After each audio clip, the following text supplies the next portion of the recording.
Hello students, next हम देखने वाले हैं एक्सरसाइज 9.1 के लिए क्वेश्चन नंबर 3, 4, 5 तीनों देखेंगे। पहले थर्ड देख लेते हैं। क्लासिफाई द फॉलोइंग स्केलर और वेक्टर। तो फर्स्ट देखो, टाइम पीरियड है, आपको पता है टाइम पीरियड आपका स्केलर होता है। सेकंड देखो, distance also scalar, force that is your vector, velocity ये भी आपका वेक्टर होता है। ठीक है, अब तो आगे होंगे आपको ये वर्क डन। ठीक है, तो ये स्केलर हो जाता है।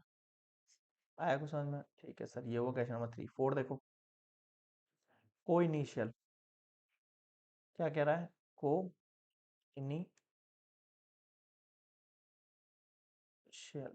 ठीक है सर, को इनिशियल ढूंढना है। तो को इनिशियल क्या होता है भाई? जो सर जिसका इनिशियल पॉइंट सेम होता है। तो इनिशियल पॉइंट दिख रहा है आपको, यहाँ सेम है दोनों के लिए। ठीक है, ध्यान रखना इसमें सेम नहीं है, ये दोनों आ रहे हैं, जा नहीं रहे हैं ना, जा इनिशियल पॉइंट चाहिए है ना, स्टार्टिंग वाला।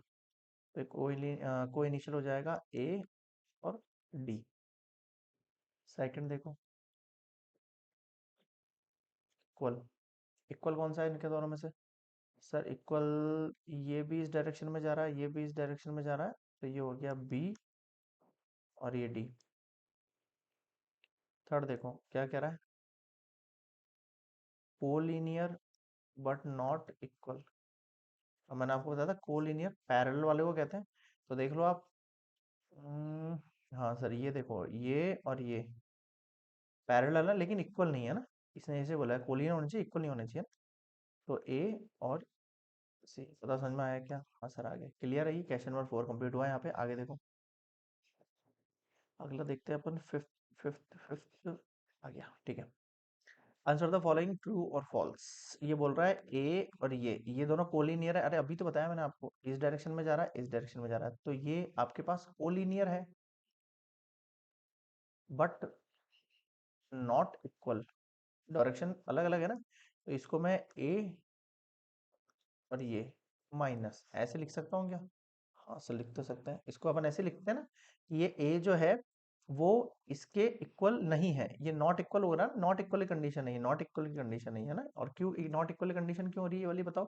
क्योंकि सर इसके अंदर हमारे पास इस दोनों के लिए ये और ये माइनस से दे रखा है। ये कोलिनियर तो है बट इक्वल नहीं है, डायरेक्शन डिफरेंट हो गई यहाँ पे। आया समझ में? ठीक है सर, तो ये फर्स्ट वाला ट्रू है ये। सेकंड देखो, two collinear vectors are always equal in magnitude. नहीं, अभी बताया ना ऊपर वाले में यार, कोलिनियर है बट इक्वल नहीं है। ठीक है, two vectors have same magnitude are collinear. क्या कह रहा है? Two vector having same magnitude are collinear. क्या दो वेक्टर के पास मैग्नीट्यूड सेम होता तो वो कोलिनियर हो सकता है? नहीं, जरूरी थोड़ी है भाई, जरूरी थोड़ी हो पैरेलल ही हो। ठीक है, जरूरी थोड़ी पैरेलल ही हो सकता है उनका मैग्नीट्यूड डिफरेंट हो, तो वो दोनों डिफरेंट डायरेक्शन में जा रहे हो, मतलब पैरेलल ना हो वो, लेकिन उनका मैग्नीट्यूड सेम हो। इस डायरेक्शन में मैग्नीट्यूड सेम हो, लेकिन यहाँ पर पैरेलल थोड़ी, दोनों परपेंडिकुलर ही तो। समझ गए? टू कोलिनियर वेक्टर जो है having same magnitude are equal. जो टू कोलिनियर वेक्टर होता है जिनमें मैग्नीट्यूड सेम होता है, तो क्या वो इक्वल हो सकते हैं? जरूरी नहीं है ये भी हमेशा केस में। ठीक है, आ गया समझ में? ठीक है सर, जो कोलिनियर फैक्टर वेक्टर होंगे हैविंग सेम मैग्नीट्यूड हो सकता है दोनों के अंदर, बट इक्वल हो ये जरूरी नहीं, क्योंकि उनकी डायरेक्शन डिफर हो सकती है ना। तो डायरेक्शन डिफर है तो वो इक्वल नहीं होंगे। आ गया समझ में? ठीक है सर, तो ये हो गया आपके क्वेश्चन नंबर 5 में ट्रू फॉल्स। और इसी के साथ अपन ने कंप्लीट कर लिया एक्सरसाइज 10.1। देखा कितना आसान था? वैसे क्वेश्चन इसमें से एमसीक्यूज में ज्यादा आते हैं, एक एक नंबर के। ठीक है, तो एक बार करके जरूर जाना, आप इसको स्किप मत करना। बहुत सारे बच्चे 10.1 एक्सरसाइज काफी स्किप कर देते हैं, तो बेसिक कंसेप्ट जो बनना है चैप्टर में वो नहीं बन पाएगा आपका। क्लियर है? तो एक्सरसाइज आप स्टार्टिंग से ही करें, सारे कंसेप्ट पढ़ते चलें। ठीक है, समझने का चैप्टर ज्यादा है ये। ठीक है, कैलकुलेशन पार्ट कम है, अंडरस्टैंडिंग ज्यादा होनी चाहिए चैप्टर के लिए। क्लियर हुआ यहाँ तक? ठीक है, नेक्स्ट हम देखेंगे चैप्टर एक्सरसाइज 10.2 का कुछ कंसेप्ट।